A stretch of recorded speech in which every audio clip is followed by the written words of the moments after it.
Hi folks, I'm Jess. I'm your friendly neighbourhood NDIS educator. I represent VMIAC, which is the Victorian Mental Illness Awareness Council. I can't tell you how many times I explain that acronym in my daily life. But basically, we're the peak body for people with mental illness or mental health consumers in Victoria. So we work to support and uphold the rights of people with mental illness. So in our last video, we learned about what the NDIS is and the actual application process. Well, we're doing the application process today. The process of getting on the NDIS can be a bit complicated. And also, the access request form, or ARF, or ARF, kind of sounds like a dog, ARF.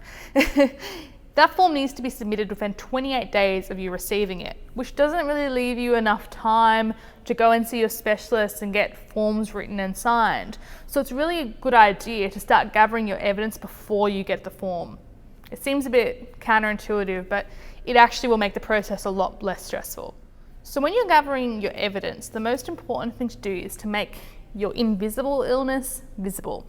So to really remove the glaze or the clouds from the assessor's eyes. So you really need to paint a picture for them. One way of doing this is to establish that you've tried a lot of treatment options before and they haven't worked. So that establishes that your disability really is permanent and that you've tried everything to help and you're still struggling. So an example might be if you have borderline personality disorder, to actually say that, well, I've tried ACT or acceptance and commitment therapy, and I've tried dialectical behaviour therapy, DBT, and I'm still not feeling great and I'm still struggling in a lot of ways. And this would be really good evidence because those two therapies, ACT and DBT, are two of the most evidence-based therapies for borderline personality disorder. So if you can have evidence that they haven't worked for you, that really supports your claim that the NDIS is right for you. So it's really important when you're applying for the NDIS to talk in the NDIS's language. So it's really useful to use the terms of the functional impairment areas that I talked about in the last video. Handy way to remember these, because I know they're a bit of a mouthful. This sounds really dorky, but I came up with a bit of a song or a jingle when I was first learning about them. And that is Lesesesokamo, and you have to do the dance in order for it to work. Lesesesokamo. So I took the first two letters from each functional area, learning, le, self-care, se, etc. And I made it into a song, and you'll notice that basically every time I talk about those areas in these videos or podcasts or anything I'm talking about, I will say them in that order because that's how I'm remembering them. So try it out, it might help you. So anyway, your evidence, which you might get from a doctor, a psychiatrist, an occupational therapist, a psychologist, I said occupational therapist, didn't I? So another example might be a social worker. You can even get evidence from your carers or your family and friends to say the impact that you're having, but you should reference those 6 functional areas and be specific. So if you're someone who struggles with mobility, you could say this person doesn't drive and their anxiety or PTSD is so bad they can't catch the train by themselves. So you really need to be specific and reference these 6 areas to demonstrate that you have that substantial impairment. Another thing to remember is that your professional or the people that you're getting to write these statements for you might not be familiar with this language because the NDIS is quite new. It's kind of still in its infancy and it's still rolling out to different areas. So they might not know about the 6 functional impairment areas. So it's really great for you to be able to equip yourself with the knowledge. As they say, knowledge is power. And you walk in and say, I know I've got impairment in self-management and mobility and communication. And then tell them what that means for you, and they just have to write the document. And I guess a lot of doctors are running out of time these days. They don't have a lot of time to write documents. So if you can go in there, they're going to really appreciate someone who has the knowledge and is prepared to just tell them what to say. So there are also other types of evidence that you can get. So there's a special test that doctors can give out and other professionals can give out that are kind of hard evidence that the NDIS really loves.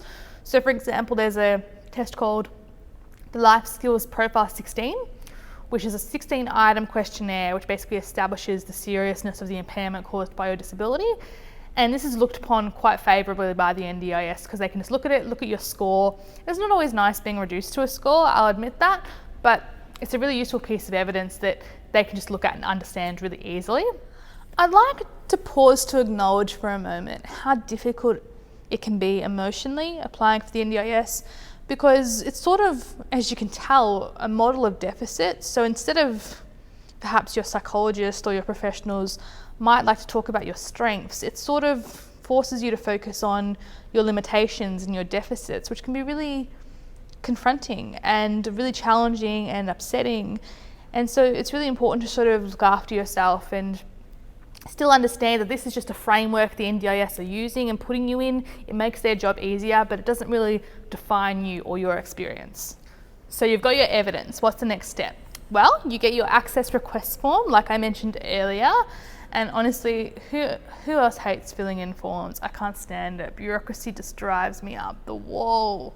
So just to give you an idea so that the access request form isn't as scary, because filling in forms can be a bit overwhelming, I'll tell you a little bit about what's on the form. So firstly, you'll be asked for your demographic data.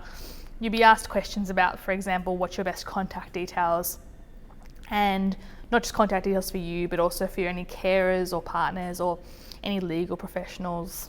You'll also be asked some questions about giving your permission to access, or your consent to access your data. So for example, they might want to access any medical records to see what kind of treatments you have and to substantiate what you're saying in your application. You'll then be asked questions about your disability or disabilities, and you'll provide evidence. That's the section where you attach your evidence. And you'll also have to demonstrate what sort of other treatments you've tried in the past. So within 21 days of submitting your access request form, you will be contacted for either an on the phone or in-person assessment. Oh, if it was online, that'd be great. You could just Skype them in, be in bed, that'd be excellent. Unfortunately, that's not the case. So if all things go according to plan, you'll be accepted for NDIS funding. Yes, how exciting, you've done it. So what happens now? You're on the NDIS, but what happens next? Like what actually does that involve? Well, you'll be contacted by a planner for a planning meeting. No doy. A really good way to prepare for this is to actually work with a local area coordinator, or a LAC, or an LAC as they're often called.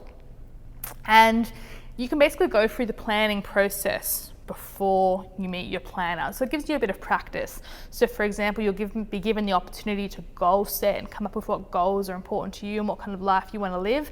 Because that can be a bit challenging to think about. It's such a big question, how, if you could change your life right now, how would you change it? But so they'll help you work on that, and then you're not as overwhelmed when you go into your planning meeting from the start. So when you meet with your actual planner, you'll have to work on your goals and what sort of supports you want. It's really important that you think hard about your goals, because your supports have to be in line with your goals. So it's really, you can't just ask for anything. Your goals kind of dictate what support you can get. So you really need to knuckle down early what those sorts of goals are going to be. So once you have your plan, you get to put it into action, which is quite exciting, and it'll get reviewed within 12 months. So every 12 months you'll get a review of your plan. If you're not happy with your initial plan, you have the option to ask for an internal review within 3 months of receiving it. This is just one route to the NDIS funding.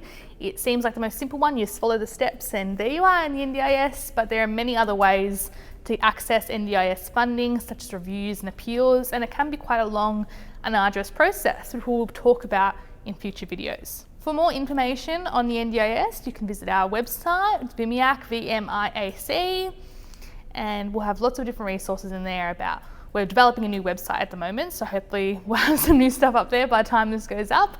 But we're hoping to have podcasts, blog posts, fact sheets, all sorts of different ways for you to learn about the NDIS. Next time, we'll be talking about barriers to NDIS funding and what they are and how to jump over them and overcome them. Thanks for joining me today, and I hope to see you next time. Bye.